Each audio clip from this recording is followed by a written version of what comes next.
connecting you to the future. Steps towards stem cell regeneration of new organs. Korea's leap into the digital future. And satellite monitoring of penguin numbers.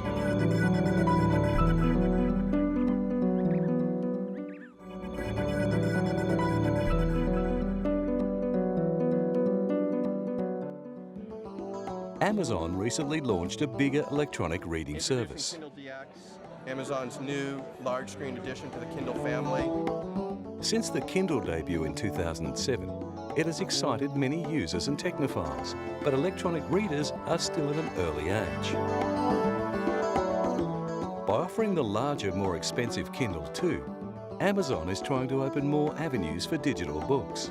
Amazon has not disclosed Kindle sales figures, and the publishing industry has said e-books account for less than 1% of book sales. Highly formatted content to work really well on Kindle.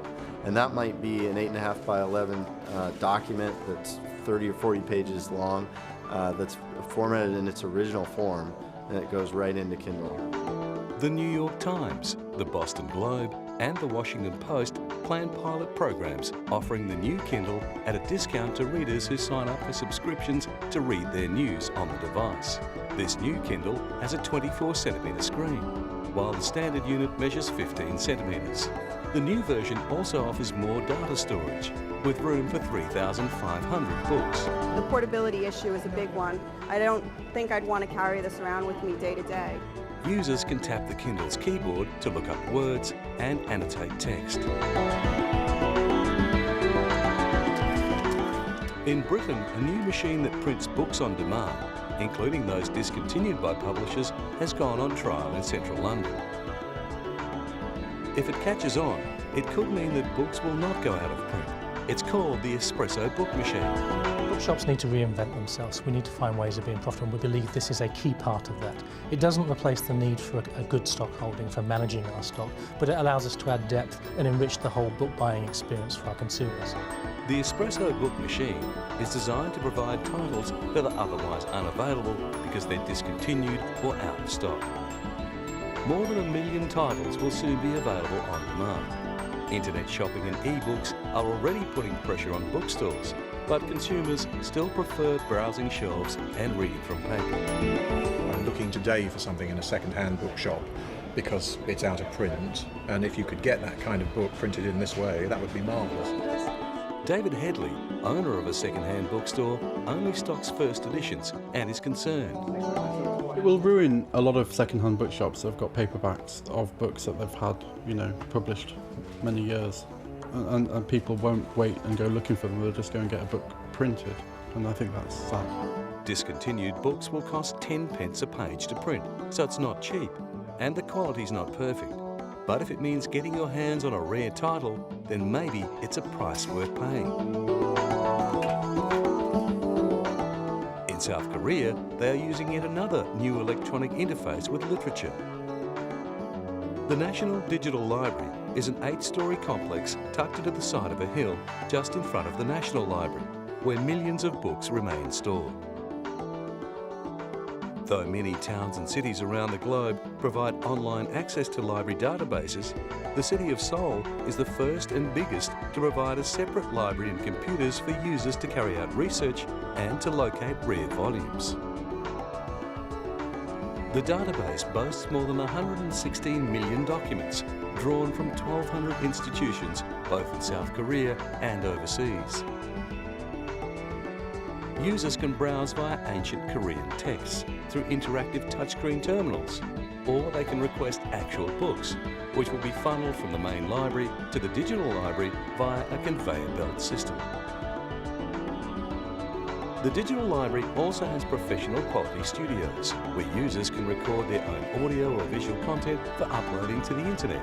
8 seminar rooms are equipped with computers, printers, and digital dry erase boards. Braille facilities are also on hand for the visually impaired, and the library has set aside terminals for users operating in English, Japanese, French, Vietnamese, Chinese and other languages. A A wide range of DVD and broadcast content is also available in multimedia wells equipped with wireless headphones. The digital library took 7 years to build.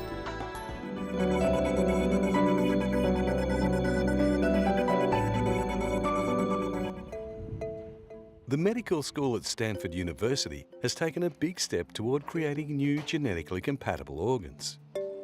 So this is the skin, this white rectangle here, and all of this is the fat and subcutaneous tissue underneath. This is looking at the monitor through the microscope. So this is skin here on a square piece of skin that we've excised with the underlying tissue, the fat and blood vessels that are connected to this piece of skin have been removed as well. And so we have a single piece of tissue that's completely removed from the animal, and we have one artery going in and then one vein coming out. Previous attempts to generate organ growth using stem cells failed, as blood vessels supplying nutrition to the new tissue would not grow. An important step in the new technique is the use of microcirculatory beds.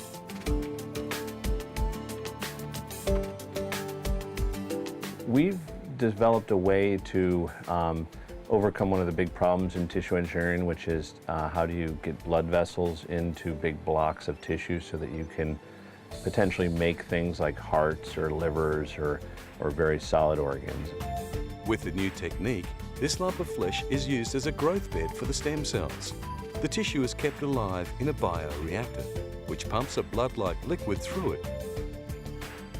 As the animal's own tissue is used, it is less likely to be rejected by the body than foreign tissue.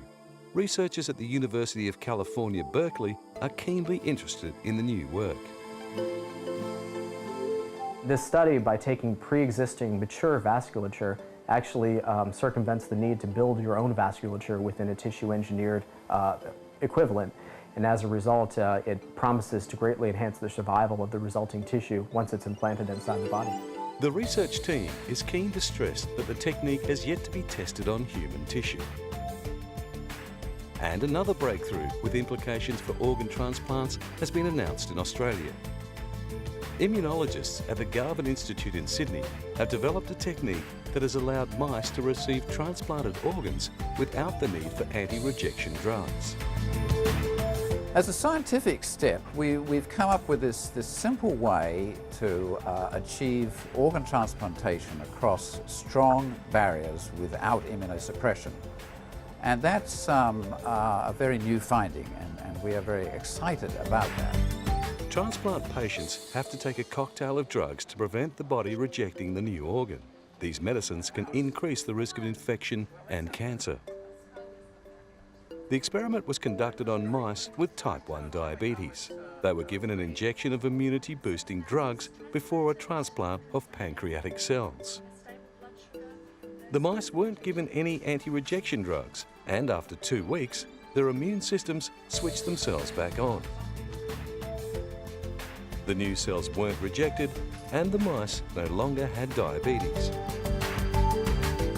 Something like 20% of the grafts are rejected over the first month or so after transplantation. But thereafter, and this is the remarkable and very unexpected finding, after 1 month, not a single graft has been rejected. This is even though we're using no form of immunosuppression.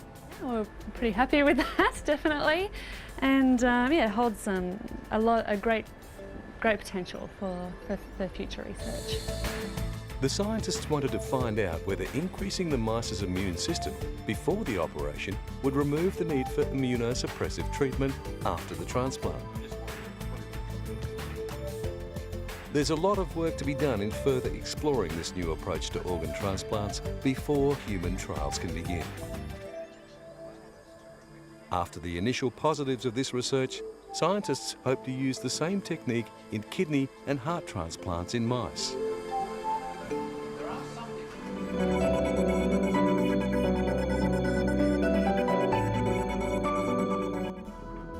Earlier this year, at the peak of the Arctic winter, 3 experienced polar explorers set off to the North Pole to gather on-the-ground data about the condition of polar ice. The Catlin Arctic Survey was a collaboration between the polar explorers and prominent scientific organisations, including the US Naval Postgraduate School in Monterey, California. Professor of Oceanography Wislaw Maslowski has been working with the survey group to model the data gathered and to get an accurate picture about how fast the ice is melting. Data from surface-penetrating radar carried by the team has been used to make accurate measurements of the ice thickness. By having a model of the sea ice, we can actually understand and study the thickness and the volume variability. And one of our findings indicates that the thickness, as simulated in our model, decreases maybe much faster than the observed aerial satellite changes. Winter ice in the central Arctic basin used to average about 3.5 to 4 metres in thickness. Recent measurements show a probable thickness of 2.5 metres or less. By looking from above from the satellites, we only see a tip of an iceberg, and a lot of important information is actually hidden from satellites because it's underwater.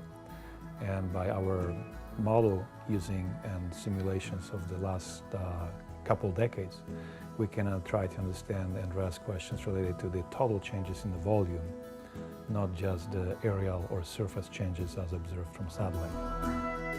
Doctoral student Jackie Clement is entering new data from an important area, where newer, thinner ice is replacing second-year ice. She's comparing results with previous models. This is a comparison from 1979 to 2002. On the top we have satellite observations of the sea ice extent, and that's from National Snow and Ice Data Center.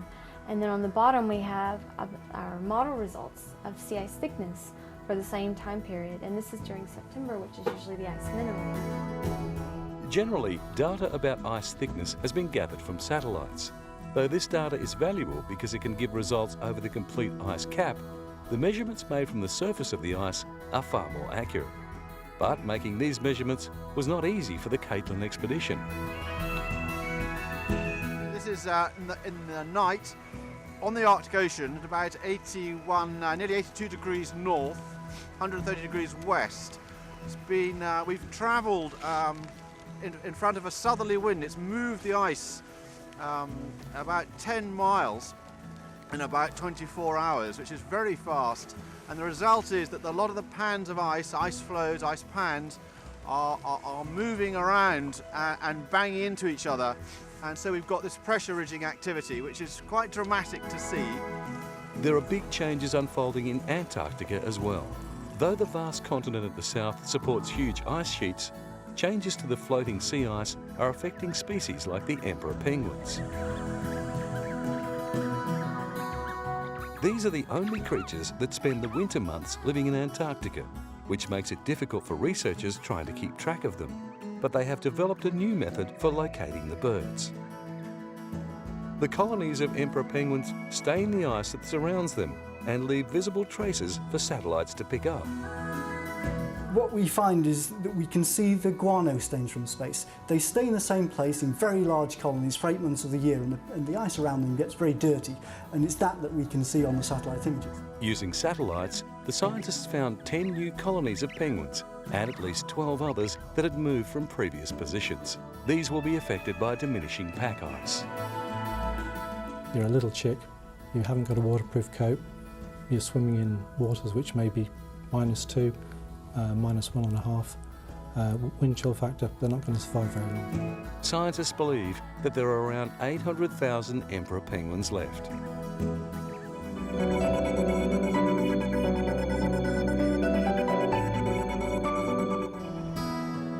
In Britain during the early years of the Industrial Revolution, goods were transported by the extensive system of canals that still cover the UK. Canal transport was made redundant by the railways, but enthusiasts work hard to preserve the canal network and the system of locks and pumps that keep it viable. Though it has been replaced by an electric pump, steam pumping houses like this one in Wiltshire are still working, but a breakdown of the electric pump means the old Crofton beam engine is back in service. Those pumps failed a couple of days ago, and they're responsible for pumping the water up to the top of the whole of the Kennet and Avon Canal flight. And because there's no water there, the boats couldn't go through. So British Waterways then contacted the Kennet and Avon Canal Trust and said, could we put Crofton into steam to do what it was really planned for in the first place, and that is to pump water. The steam pump was built in 1812 and is the oldest working engine of its kind anywhere in the world.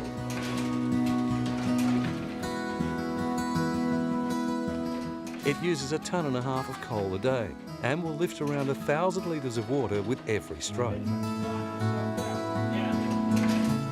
The engine was built by Boulton and Watt, who added the refinements that took the steam engine from an efficient curiosity to the driving force of the Industrial Revolution.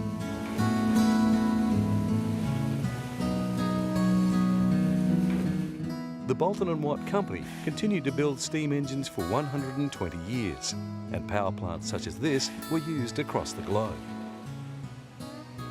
Engines were originally rated according to how many horses they were able to replace, and the concept of horsepower is still used. The unit of power that is replacing horsepower is the watt, named after James Watt. I mean, the most amazing thing, of course, is that these pumps, lovingly restored by volunteers for the last 50, 60 years, are still working as efficiently as they did 200 years ago. And as you say quite rightly, taken over from electrical driven pumps. Built on the canal route between Bristol and Reading, the pumping station maintains water levels along the canal, which these days is used primarily by leisure craft. Some of the canals feature outstanding feats of engineering. Completed in 1805, the Pont Cythelt Aqueduct allows canal boats to cross the River Dee. The aqueduct has recently been added to the United Nations World Heritage List. It's a fantastic tribute to what an important monument this is, and to have people around the world agree that this is a monument of outstanding universal value is a fantastic success. With a span of more than 300 metres and a height close to 140 metres, the Pont Cythelt Aqueduct is the longest and highest aqueduct in the world. Each year, around 16,000 canal boats cross the historic boat bridge.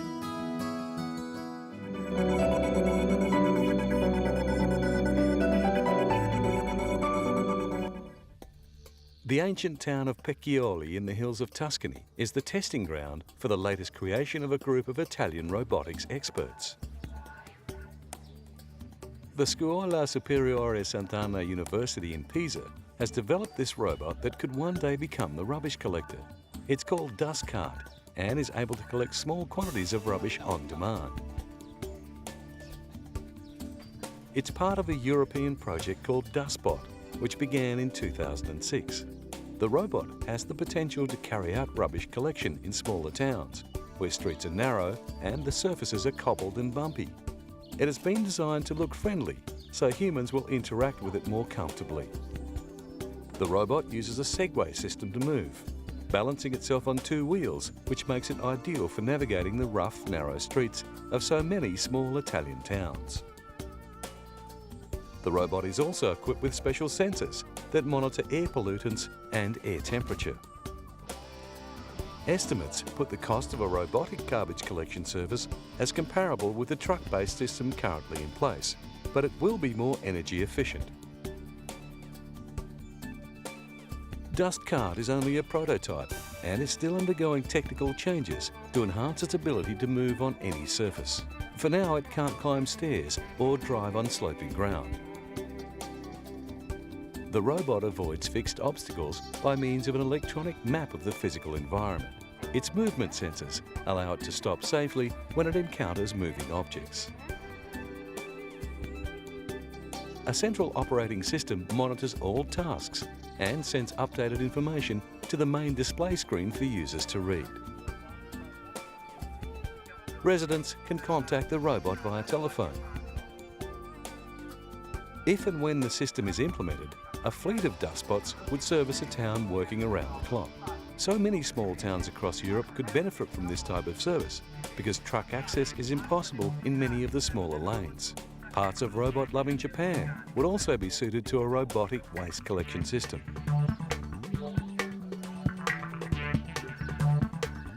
Once the robot reaches the caller, it asks the user for a personal ID number and a description of the type of waste being handed in, whether organic, recyclable or hard. The robot then opens its bin, collects the rubbish and takes it to a designated dumping area. Residents use the touch screen to enter information that the robot needs in deciding which depot it will take its load to. The rubbish bot runs on a silent lithium-powered battery motor, so it is well suited for work in the evening or early morning. The robot's developers are keen to stress that this is very much a work in progress, and there are already many changes that they envisage, not just to the robot, but to the way a system of robotically collected waste will need to function. Before a pilot project could begin testing, motor vehicle law may have to be amended to include mobile robots. And in Tokyo recently, 2 robots with skills in food preparation were introduced at a food machinery exhibition. A robot chef, presented by the Osaka-based Toyo Riki company, was making okonomiyaki, a traditional pancake.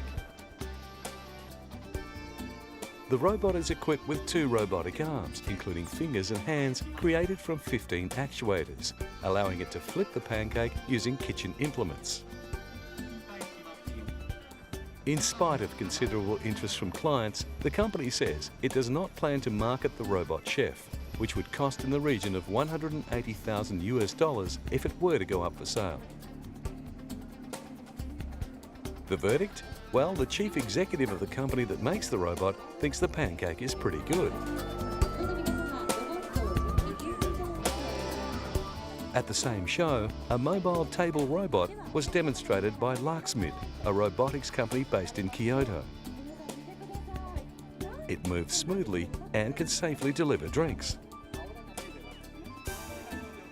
Using motion sensors and microprocessors to give continuous feedback adjustments to the wheel servos, the drinks robot can navigate to a specified table and avoid moving obstacles.